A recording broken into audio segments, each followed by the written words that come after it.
ګرانو کتونکو السلام علیکم. نن ما غوښتل چې د افغانستان صدر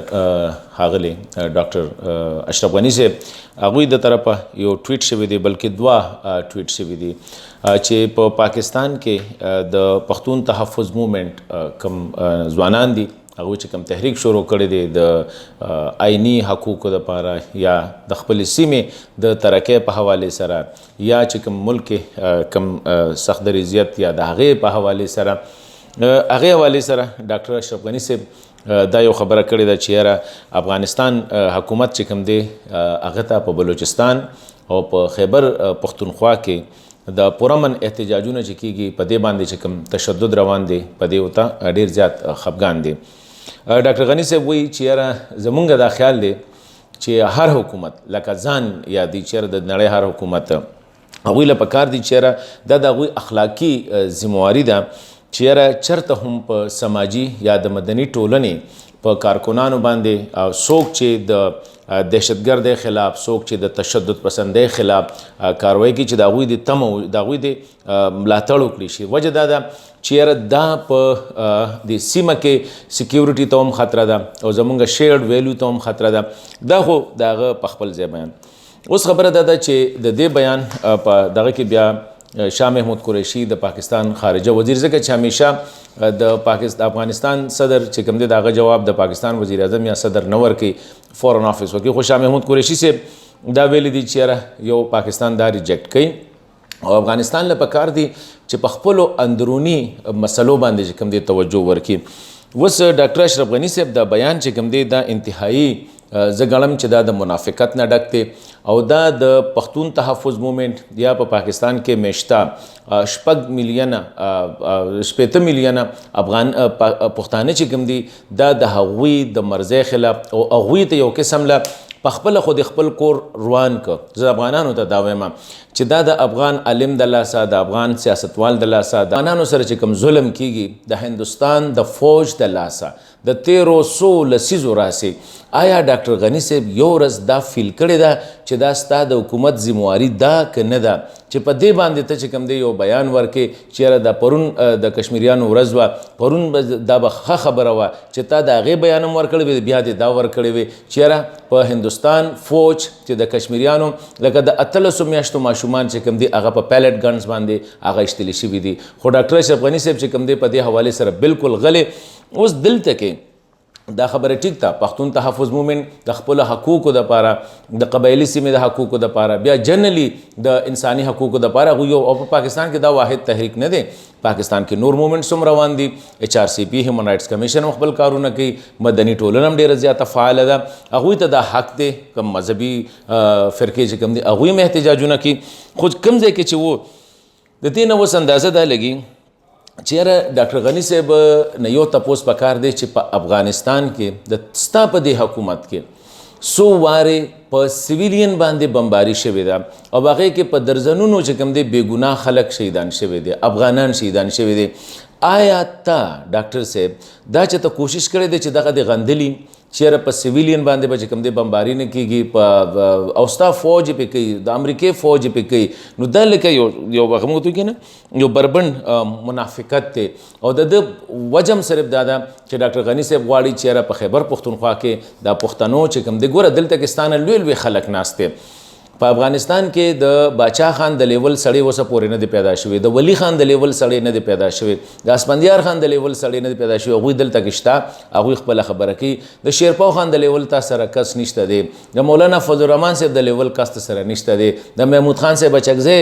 د هغه د لیول ستا سره کس نشته. داسې په سوونو زرګونو پښتانه دي چې هغوی دا تحریکونه کوي. موږ په خپل کور باندې پوهیږو د خیبر پختونخوا د بلوچستان پښتانه یا د ټول ملک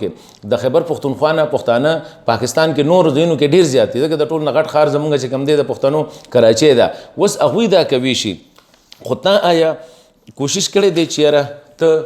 په دغه باندې چې کوم دی دوی پرېږده چې دوی وکړي او ستا په کور کې چې دا شي وي آیا پاکستان ستا هغه شی غندلی دی؟ دا خو د انټرنل معاملات دي، موږ ته پته ده چې تا دا خبره ولې کړې ده. غټه مسله دا ده چې د دې نقصان پښتون تحفظ موومنټ ته. دلته کې مخالفین په هغه باندې الزام دا لګي چې دا د افغانستان دا د NDS تنظیم دی او دا د را تنظیم دی. ډاکټر صاحب تاسو چې دا کوم بیان ورکړ د دې نه خو واضح دا پته لګي چې د دې نه څو ورځې وړاندې په واشنگټن کې د افغانستان د امبیسي سینیئر آفیسر چې کوم دی په لورلای کې چې کومه مظاهره کېدله هغې دپاره خلکو ته وایي چې تاسو په دې کې شرکت وکړئ. د دې مطلب دی چې دا تاسو کوئ دا NDS کوي. دلته کې به دا حالانکه پښتون تحفظ موومنټ یو جنون موومنټ دی خو ستاسو د نالایکو د وجې نه موږ ته چې دلته کې تکلیف میلاویږي خو ستاسو د وجې نه دی. که د افغانستان جنګ نه وي زموږ ښه پېښور چې کوم دی ښایسته ښار و د ګلونو ښار به ورته وي. دلته کې خلک په خپل کور باندې ستاسو د وجې نه هغه جنګ زموږ کور ته راغی او تاسو پکې لا وایئ چې موږ خلک جنګي. نو ما وویل چې نه تاسو چرګان یې نه تاسو چې کوم دی هغه نور شی به نه یادومه چېرې تاسو د خلکو د وجې نه چې کوم دی جنګېږئ. یو دغه شو چې د دې سره تا دلته کې پښتنو ته مسلې جوړې او په خاصه توګه چې کوم دی دلته کې ته پښتون تحفظ موومنټ چې کوم دی هغې ته مسلې جوړې. دا کورنۍ مسله وه. ما په خیال ستا غونته کې شخصیت چې کوم دی د ډاکټر اشرف غني صاحب غونته کې شخصیت چې هغه یو فلاسفر دی هغه یو پوه شخصیت ګڼلی شي هغه له داسې قسمه بیان ورکول چې کوم دی که ستا د پاکستان سره څه مسلې ډپلوماټیکلی ورسره اوچته کړه جنګ ورسره وکړه چې څو سره کوې شي هغه وکړه ته خپله غوسه په هغه ځای وباسه خو خدای روی ته وګوره نور پښتانه چې کوم دی هغه مه جنګوه. د دې ځای پښتنو له چې کوم دی کار مه ګوره. خپل کورونه خو مروان کړل خپل سړکونه مروان کړل خپل سکولونه مروان کړل او الزام تاسو لګوئ چېرې موږ خلکو جنګولو لکه تاسو چې د کلي چرګان وې چېرې خلک راته کله امریکې جنګولی او کله پاکستان جنګولی که هغه کړي ته د پاکستان سره کار وکړو خو خدای ته وګوره د پښتنو په کور کې لاس مه وهه. یوه موږ ته پته ده چې تا دا ولې ویلي دې ټیم کې ستا حیثیت چې کوم دی په افغانستان کې هغه بالکل زیرو ډاون شوی دی. په ماسکو کې ټول خلک ګوره ستا نه د ډاکټر اشرف غني صاحب د حکومت نه چې کوم دی هغه جونیئر کسان حکمت خلیل کرزی چې کوم دی هغه هم هلته کې ناست و حنیف اتمر هلته کې ناست دی حامد کرزی صاحب هلته کې ناست دی محقق صاحب هلته کې ناست دی اوس حاجي الدین محمد صاحب هلته کې ناست دی. مطلب دا دی چې کریم خرم پکې ناست دی ټول هلته کې راغونډ شوي دي خو چې نشته نو ستا غونته کس پکې نشته. او د هغې بهتره خبره دا ده چې سړی په خپل ګریوان کې وګوري. دې ټایم کې د افغانستان دپاره هم د امن خبرې روانې دي. تا په هغې باندې هم ډېر لوز ټاکس کړي دي خو د لوز ټاکس په ځای باندې بینګ ا فلاسفر خدای ته وګوره د افغانستان د مستقبل خبره وکړه د افغانستان سوچ وکړه افغانستان حالاتو ته وګوره او په دې حالاتو کې ته راځې زما په پېښور کې ګوتې وې بیا خو تکړه شه که څه نور څه د هغې نو بیا کلاو راشه. خو داسې قسمه خبرې کول چې د هغې نه ته دلته کې پښتنو له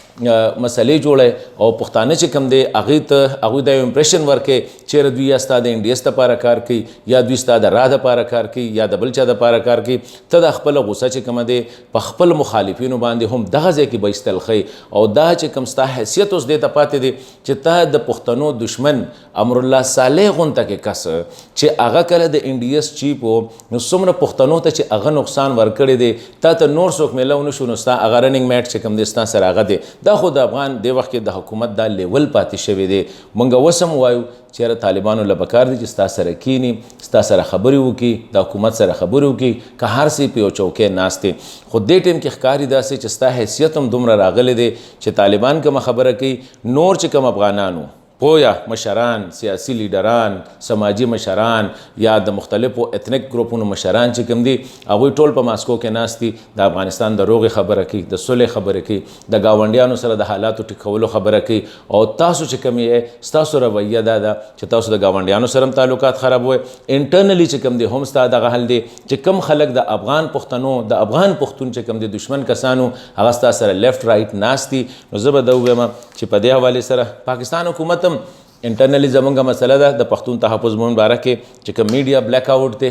لیمیټډ بلیک آؤټ دی ځکه چې موږ خبر ټي وي باندې باقاعده خبر ورکو خو بیا نو ډاوټ چې د هغوی کوریج ډېر زیات کم دی. دا د سپریم کورټ فیصله چې دا سیلف سنسرشپ چې کوم دی دا خطرناک دی. نو دوی له هم پکار دی چې د نقیب مسعود انویسټیګیشن پکارو د ارمان لونی د مرګ چې کوم دی د دې انویسټیګیشن پکار دی چې دغه شانتې نورو خلکو له دا مکمله ونشي چې هغوی دلته کې بیا چې کوم دی هغه خپل سیمپتیز دغه کولو په ځای باندې هغوی راځي او دا شی ایکسپلایټ کړي. نو زه به دا ووایم چې زموږ افغانانو وروڼو له پکار دی چې خپل کور خو مروان که په خپله مروان که که جنګېدلې ستا عالم جنګېدلې ستا ملا جنګېدلې ستا سیاستدان جنګېدلې ستا کوم دی ایتنیک لیډران قبایلي مشران جنګېدلي دي او منمه چې د بل چا په خولې جنګېدلي دي خو نور د چرګانو دا خویونه به پرېښودل پکاري په خپله ځمکه باندې په خپله باندې ماسکو کې یو ډېر ښه آپټیکلی ډېر ښه کانفرنس وشو ټول افغاني مشران پکې ناستو پکار دي چې تاسو هم پکې وې خو اټلیسټ مونږ له دغې له چانس ورکول پکار چې اوس مسله جوړه ده نو خدای ته ګوره نور د ګاونډي هېوادونو کې او په خاصه توګه ګاونډي هېواد سره چې ته څه کوې نو کوه خو دلته کې د پښتنو ته کارونه مه جوړوه دلته کې په مونږ دا الزام مه لګوه چې دا پی ټي ایم د NDS دی یا دا پی ټي ایم د را دپاره دی او هغه ستا د رویې د وجې نه